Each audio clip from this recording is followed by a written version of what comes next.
Okay. Then I'll welcome you. So, Do you want me to play first or wait for you? Oh, I need to wait for you. no, it's okay. You can play, but hold on just a couple of minutes. Yeah.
I'm sorry. That's okay. I got it. Okay.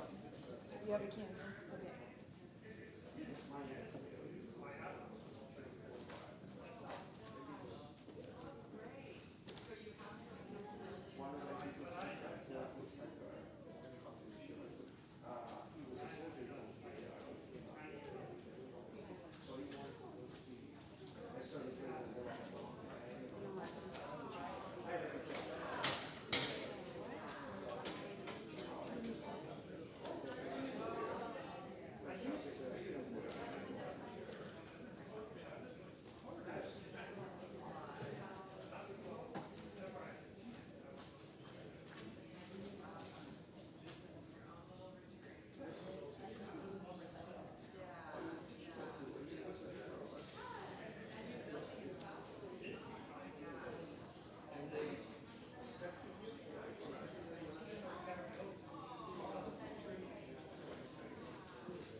My dear friends, a very heartfelt welcome to you. Please know your presence is a blessing. Let's do a few ohms. Deep breath.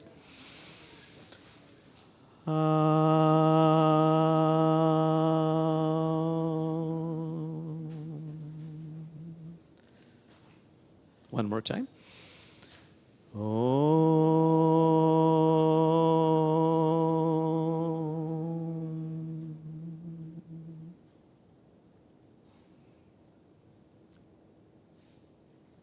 Once again, my dear friends, so delighted you are here. So I'm going to ring the bell now, and as you know, the great meaning of this bell is once this is rung, you're glued to your seats.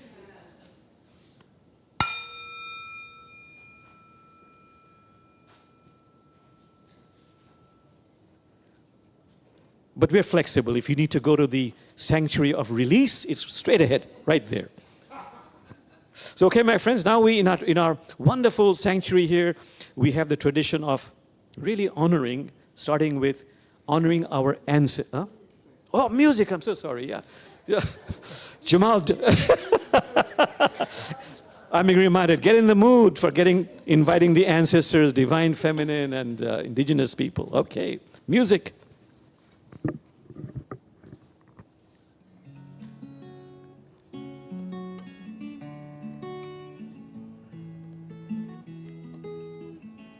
Shri Ram, Jai Ram, Jai Jai Ram.